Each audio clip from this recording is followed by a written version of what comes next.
These are the answers to the Algebra Regents exam for the multiple choice, January 2018.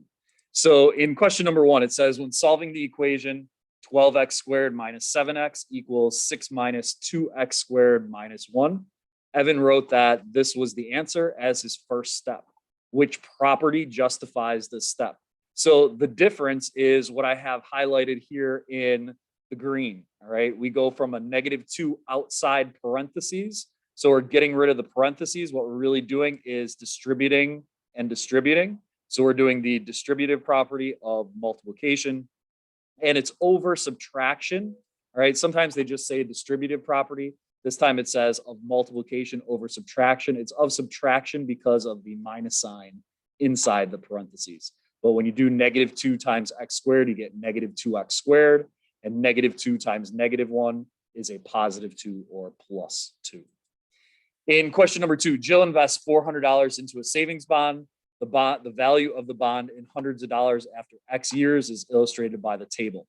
Well, when you have a savings bond, when you invest things like this, the money goes up. The value increases over time. So when we take a look at a couple of these, we have to figure out which number inside the parentheses is correct and whether it grows or decays. Notice that our numbers are going up. X is the number of years. Notice that the value goes from 4 to 5 to 7 to 9. So it is increasing. That means right away that number 2 and number 4 are wrong because those say decay. Decay means going down. Also, when you take a look at 1 and 2 here, a value of under 1 means that it's going down as well. So the 0.5 and the 0.5 would both be wrong also. So it has to be choice 3. It's a number that's bigger than 1.35. That means it's increasing and it grows. That means it goes up. In question number 3, Alicia purchased H half gallons of ice cream for $3.50 each and P packages of ice cream for $2.50 each. She purchased 14 items. Key thing right there. She purchased 14 items and spent $43. The first thing that I would focus in on is this 14. So she's buying H and P, and it has to equal 14 total items. So H plus P equals 14. Right away, I could cross off choices 3 and 4 because that says that she bought 43 items, not 14 items. And then we have to take a look at which number goes with the H and which goes with the P. The H is $3.50 each, so it would be $3.50 H, and the P is $2.50 each, so that'd be $2.50 P. Choice number 2 has those switched around backwards. It would be choice number 1. In question number 4, based on the graph, the relation is, they want to know, is it a function or is it not a function? Remember that a graph is not a function when there are 2 dots directly above each other because it fails the vertical line test.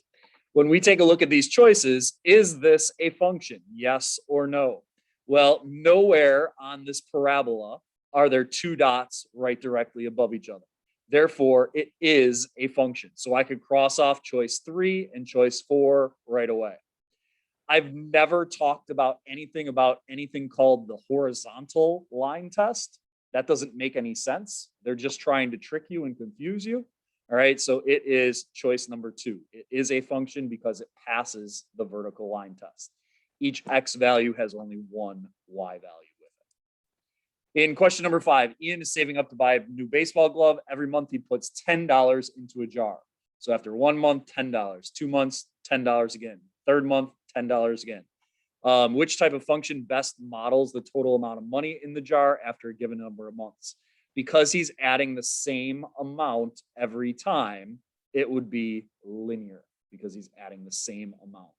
If he was taking money out of the jar at the same amount, it'd still be linear. That same amount makes it linear.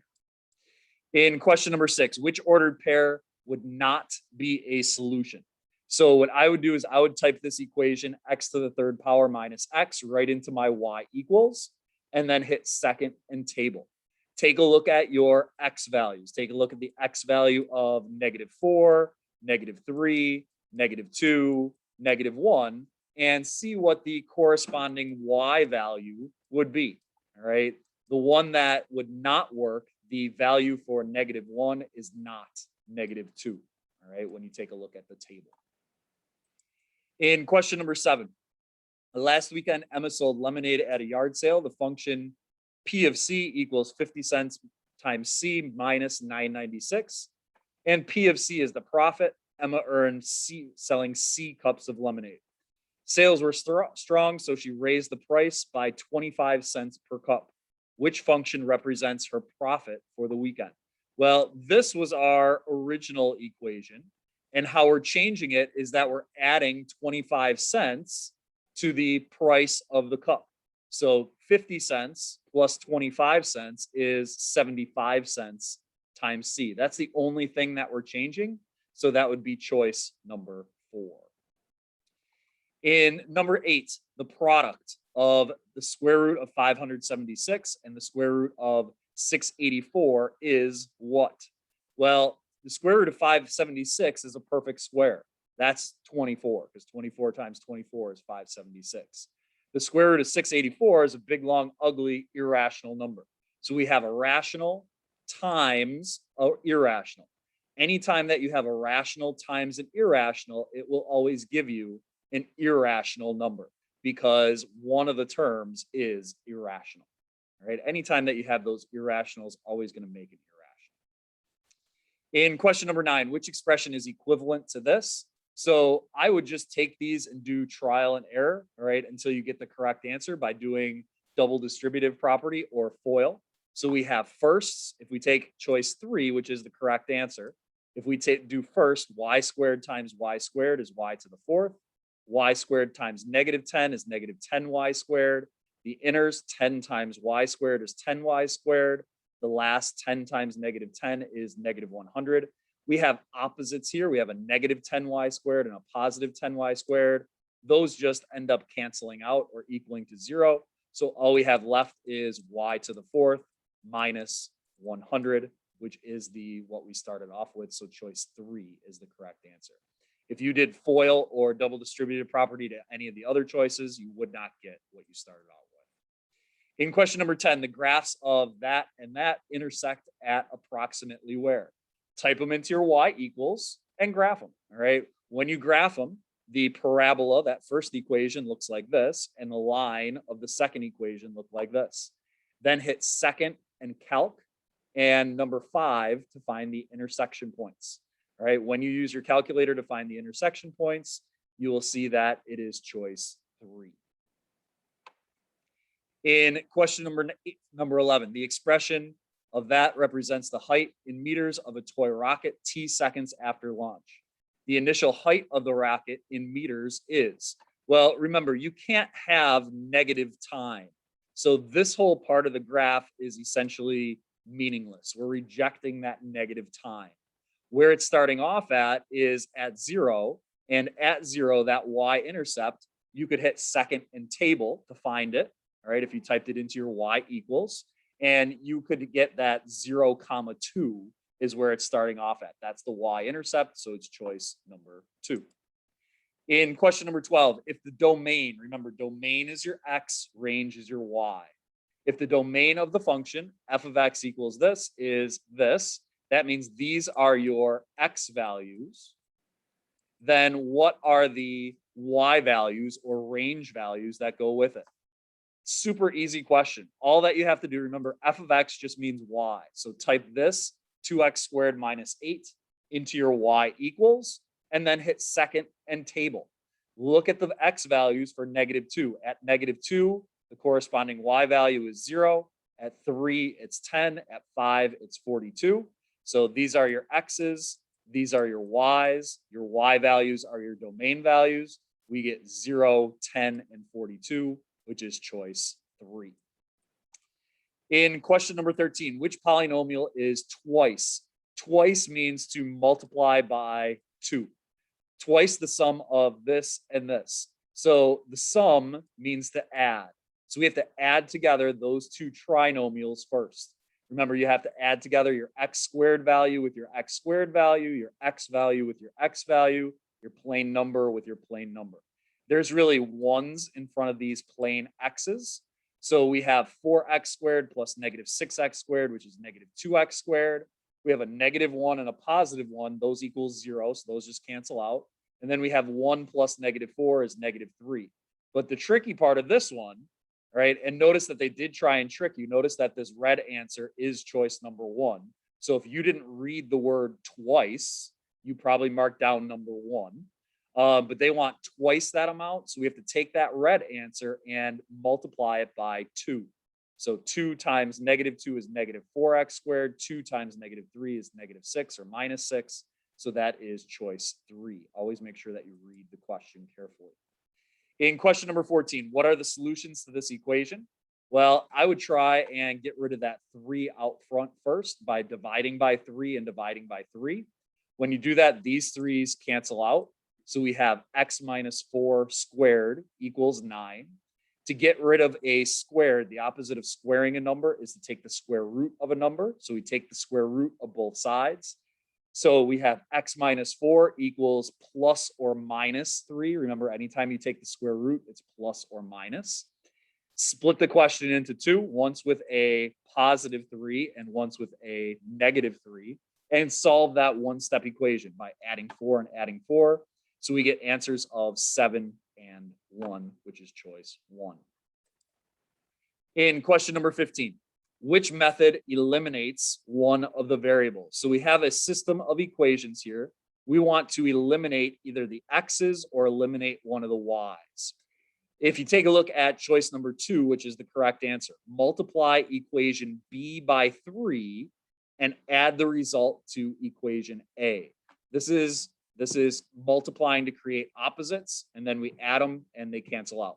So if we multiplied this bottom equation by 3, we would have 3 times 4x, which is 12x, 3 times negative 3y, which is negative 9y, 3 times 8, which is 24. This 9y and this negative 9y would cancel out because those add up to 0. So that's what that eliminates that y, which is choice 2. In question number 16, the 15 members of a French club sold candy bars. When referring to the data, which statement is false? So 3 of them are true, 1 of them is false. What I would do is I would type these numbers into my L1 and then do stat calc one variable statistics. You could figure these things out by hand, all right, looking for the mode, which is the most often occurring number, the median, which is the middle number, the range, which is your biggest number minus your smallest number. You can do that by hand, but the calculator will do it for you if you do stat calc one variable statistics. When you do that, you can see that question number 1 is false, all right? The mode is the best measure of central tendency. The mode is really never the best measure of central tendency. Normally like the mean or the median is, not the mode, all right? And when you take a look at this, the mode would be 68 because that's the most often occurring number. That's not really a good judge of the data, all right? Because those make it lean towards the top heavy numbers, all right? The bigger numbers. So anyway, taking a look at 17, given the set of that, where x is an integer, what is the solution of this? So all that they want you to do is solve this. So when we go and solve it, we would divide by 2 and divide by negative 2 and divide by negative 2. Remember, anytime you multiply or divide by a negative number, when this bottom number is negative like this, we have to flip the sign. So our less than symbol changes to a greater than symbol when we divide. So now we have x minus 5 is greater than negative 5. It's just a one-step equation. Add 5, add 5. Those cancel out. Negative 5 plus 5 is 0. So we end up with x is greater than 0. Now, when you take a look at your answers, you don't see x is greater than 0 anywhere. But which of these numbers is in this range, right? From negative 2 to positive 2. Well, anything that's negative 2 to positive 2, it would not include the 0, but it would include the 1 and the 2. It wouldn't include the 0. If this was or equal to, then it would be choice number 1, which is 0, 1, and 2. But because it says x is greater than 0, It does not include the 0, but it does include the 1 and the 2. In question number 18, if the pattern below continues, which equation is the recursive formula for the sequence? We have 3 squares, then 5 squares, then 7 squares, then 9 squares. So what are we doing each time? We are adding by 2 squares each time. We're starting in the first design with 3. So a sub 1 equals 3. That's where we're starting off. And then we're taking the previous term. Remember, a sub n minus 1. That means the previous term.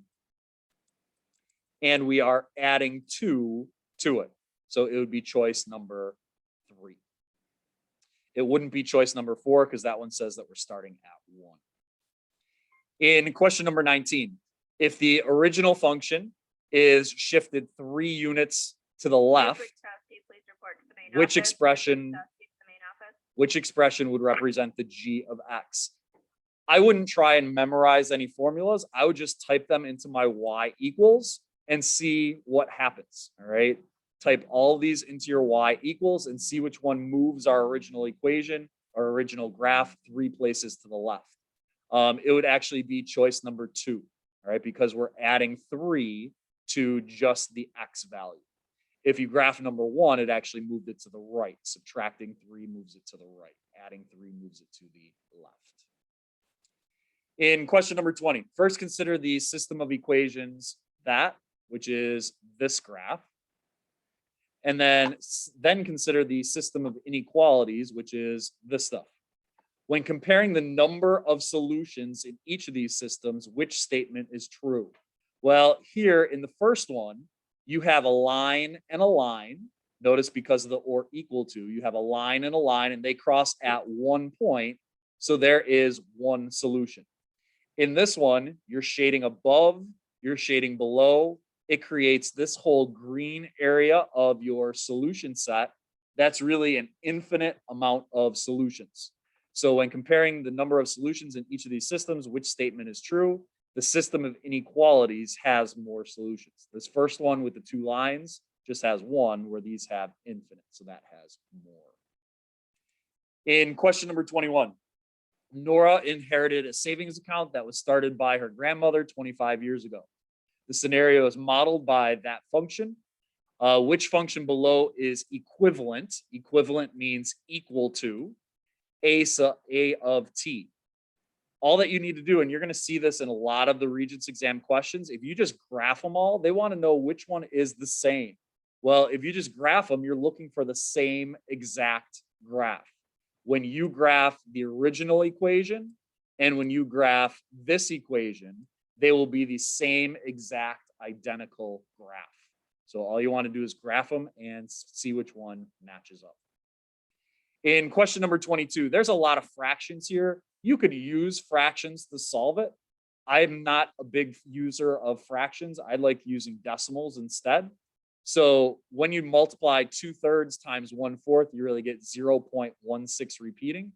2/3 times -2 is -1.3 repeating. 1/5 times 4/3 is 0.26 with just the 6 repeating. And 1/5 times -1 is a -0.2. So when I distributed, I changed them all to decimals. Then get all your letters onto one side, get all your plain numbers onto the other side, and you end up with -11.3 repeating, which is choice 4. In question number 23, which quadratic function has the largest maximum? All right, so that's the highest point over the set of real numbers. All you want to do is graph them and look and see. All right, graph them and look and see. So this one is just a parabola. This one, we have another parabola. All right, we're going to graph them and look at it. The max of this one is 5. The max of this one is 5. When you go to graph these two, you're going to do, there's a couple different ways that you could do it. You could graph the points by hand. All right, you could do it that way. However, you could do type them into your L1 and L2 and then do stat plot and look at it that way, or stat calc and your quadratic regression, which is number 5. All right, when you go and do that and graph it, you get a max of 5.25. Over here, you get a max of 3.25. So which one has the largest max, the highest value? It would be choice number 2. And in the last one, voting rates in the presidential elections from 96 to 2012 are modeled below. Which statement does not correctly interpret voting rates by age based on the given graph? So not correctly interpret. You're looking for the one statement that is false. Well, when we take a look at number 2, which is the correct answer, it says from 1996 to 2012.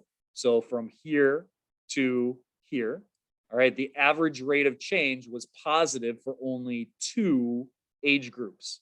So when you take a look at this top one, 65 or older, it went from 69.1 to 72.0.